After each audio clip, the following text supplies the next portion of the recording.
Hello friends, মই Rumana আশা কৰো আপোনালোক সকলো ভালে আছে সো আজি আমি আলোচনা কৰিম 2024 বৰ্ষৰ জুলাই মাহত হোৱা CTETৰ পেপাৰ 1 অৰ্থাৎ এলপি পেপাৰখনৰ অসমীয়া পেডাগজিৰ 15টা কোৱেশ্চন আপোনালোকে যদি এতিয়ালৈকে আমাৰ চেনেলটো সাবস্ক্ৰাইব কৰা নাই প্লিজ সাবস্ক্ৰাইব কৰিব লগতে বেল আইকনটো দবাই দিব যাতে মই নেক্সট ভিডিও আপলোড কৰাৰ লগে লগে আপোনালোকে নোটিফিকেশনৰ জৰিয়তে লাভ কৰিব পাৰে সো অসমীয়া পেডাগজিৰ আনএটি মেৰাথন আমি কনসেপ্ট প্লাস প্ৰিভিয়াস ইয়াৰৰ যি কোৱেশ্চন এনেকুৱাকে আপোনালোকক ধুনিয়াকে মেৰাথনটো আলোচনা কৰা হৈছে কিন্তু এই মেৰাথনটো আপোনালোকে আমাৰ যি মোবাইল এপ আছে Assam CTET Academy এই মোবাইল এপত লাভ কৰিব মই ইউটিউবত মেৰাথনটো দিয়া নাই আপোনালোকে মোবাইল এপটো ডাউনলোড কৰি তাৰ পৰা মেৰাথনটো চাব পাৰিব এতিয়া চাওক 106 নম্বৰ কোৱেশ্চনটো কি আছে আপুনি এগৰাকী হিন্দী ভাষী শিক্ষক আৰু আপোনাক পাঞ্জাবৰ এখন প্ৰাথমিক বিদ্যালয়ত নিযুক্তি দিয়া হ'ল আপুনি এগৰাকী হিন্দী ভাষী শিক্ষক বুলি কৈছে আৰু আপোনাক কি কৰিছে পাঞ্জাবৰ এখন প্ৰাথমিক বিদ্যালয়ত নিযুক্তি দিয়া হ'ল তো পাঞ্জাবৰ প্ৰাথমিক বিদ্যালয়ত নিযুক্তি যিহেতু দিয়া হ'ল তো ভাষাটো নিশ্চয় চেঞ্জ হৈ যাব আৰু আপুনি হৈ আছে কি হিন্দী টিচাৰ হিন্দী ভাষী টিচাৰ হয় আপুনি আপোনাৰ ভাষাটো কি হয় হিন্দী হয় এতিয়া খুদিছে আপুনি যিহেতু সেই স্থানৰ স্থানীয় ভাষাটো নাজানে গতিকে আপুনি এতিয়া খুদিছে যে আপুনি তো সেই স্থানৰ পাঞ্জাবৰ স্থানীয় ভাষাটো নাজানে গতিকে আপুনি কি কৰিব এক নম্বৰত কৈছে সকলোকে হিন্দী শিকিবলৈ অনুপ্ৰেৰিত কৰিব যে আপুনি স্থানীয় ভাষাটো নাজানে কাৰণে আপুনি যেহেতু হিন্দীহে জানে সো আপোনাৰ ভাষাটো সকলোকে মানে জাপি দিবলৈ বা সকলোকে শিকিবলৈ অনুপ্ৰেৰিত কৰিব দুই নম্বৰত কৈছে হিন্দী ভাষী প্ৰধান এলেকালৈ বদলি বিচাৰি তৎকালীনভাৱে আবেদন কৰিব এতিয়া দুই নম্বৰত কৈছে আপুনি বৰ্ডত মানে তৎকালীনভাৱে ইমাৰ্জেন্সি ভাৱে আপুনি এপ্লিকেশন এখন দিব আৰু ক'ব যে মই ইয়াত মানে জবটো নকৰি মোক হিন্দী ভাষী অঞ্চললৈ বদলি কৰি দিয়ক ট্ৰান্সফাৰ কৰি দিয়ক তিনি নম্বৰত কৈছে শিশুৰ মুখৰ ভাষাটো সমল ৰূপে গ্ৰহণ কৰিব আৰু পঢ়াবলৈ আৰম্ভ কৰিব তিনি নম্বৰত কৈছে আপুনি শিশুৰ মুখৰ যি ভাষা পাঞ্জাবৰ প্ৰাথমিক বিদ্যালয়ৰ যি শিশুসকলৰ স্থানীয় ভাষা সেই ভাষাটোক আপুনি এটা সমল হিচাপে গ্ৰহণ কৰিব আৰু আপুনি লাহে লাহে কি কৰিব পঢ়াবলৈ আৰম্ভ কৰিব 4 নম্বৰত কৈছে ইংৰাজীত যোগাযোগ কৰিব আপুনি কি কৰিব আপুনি হিন্দী ভাষী হয় কিন্তু আপুনি ছাত্ৰ ছাত্ৰীসকলৰ লগত ইংৰাজীত যোগাযোগ কৰিব এতিয়া ইংৰাজীত যোগাযোগ কেনেকৈ কৰিব যদি সিহঁতে ইংৰাজী নাজানে বা আপোনাৰ কথা কৈছে হিন্দী ভাষী শিক্ষক বুলি কৈছে সো 4 নম্বৰটো দেখা দেখি কি হৈ আছে অপচনটো ৰং হৈ আছে না নাই আমি সোৱাৰ লগে লগে পাতি দিম এতিয়া এক নম্বৰ অপচনটো চাওক এক নম্বৰটো ৰং হৈ আছে ইয়াত সকলোকে হিন্দী শিকিবলৈ অনুপ্ৰেৰিত কৰে এতিয়া ছাত্ৰ ছাত্ৰীসকলক আমি বা শিক্ষক হিচাপে হিন্দী শিকিবলৈ অনুপ্ৰেৰিত কৰিব আমি নোৱাৰি কাৰণ প্ৰাথমিক স্তৰৰ শিশুৱে নিজৰ মুখৰ ভাষাতে সিহঁতে সৰ্বাধিক বুজি পায় সিহঁতৰ যি মাতৃভাষাত শিক্ষা দিলে সিহঁতে ভালদৰে বুজি পাব বস্তুবোৰ আয়ত্ত কৰিব পাৰিব জোৰকৈ যদি হিন্দী শিকাবলৈ চেষ্টা কৰো তেন্তে কি হ'ব শিশুৰ মনত ভয় ভাৱ জন্মিব সিহঁতৰ আত্মবিশ্বাস কমিব বা শিক্ষণৰ প্ৰতি যি আগ্ৰহ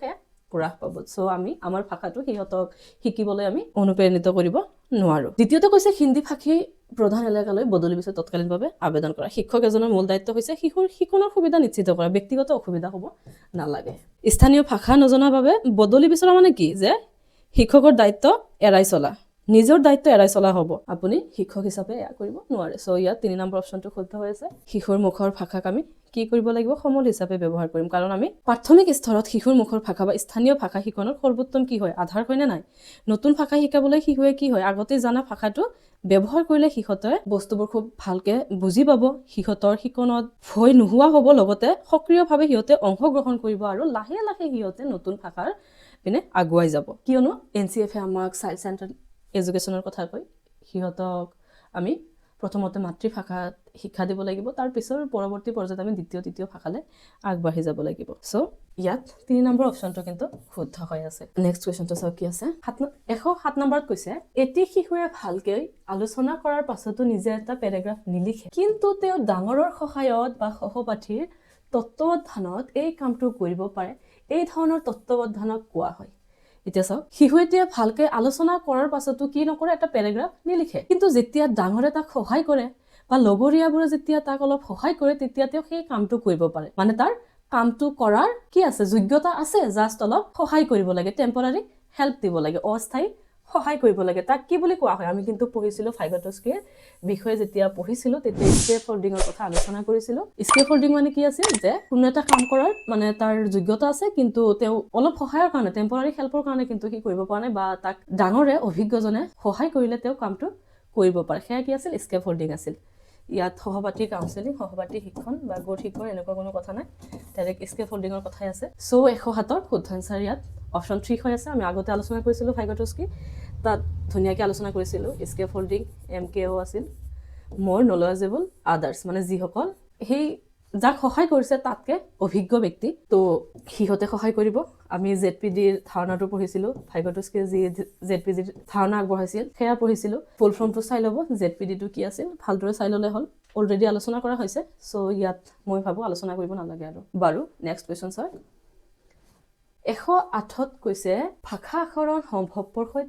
যেতিয়া ভাষা আহৰণ কেতিয়া সম্ভৱপৰ হয় শিশুৰ ভাষাৰ সৈতে সংস্ৰৰ হয় নে শিশু এটা ব্যাকৰণৰ নিয়মবোৰ শিকোৱা হ'লে নে শিশু এটাক অনুবাদৰ অভ্যাস কৰিবলৈ দিলে নে শিশু এটাক পঢ়াৰ সুযোগ কৰি দিলে এতিয়া ভাষা আহৰণৰ কথা কৈছে মনত ৰাখিব ভাষা আহৰণত কিন্তু ব্যাকৰণৰ নিয়মৰ কথা নাহে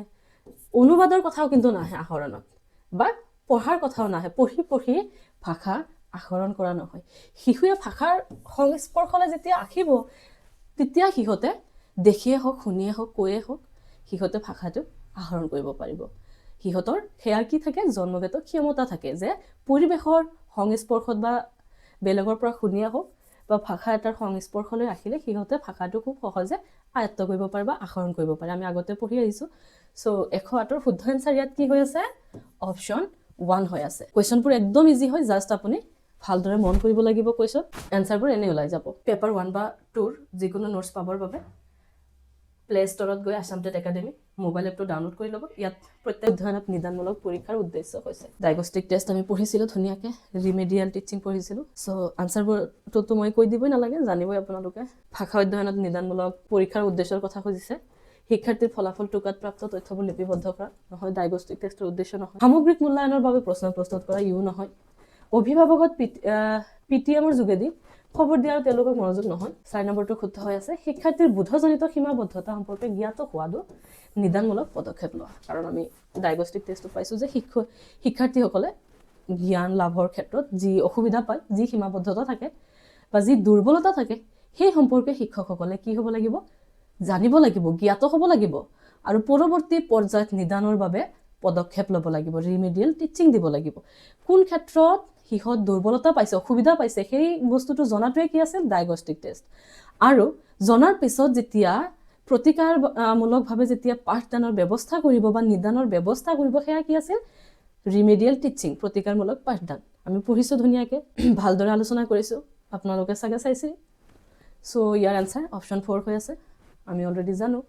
চ' কোনো ধৰণৰ পাজল থাকিব নালাগে কুৱেশ্যনবোৰ একদম ইজি আছে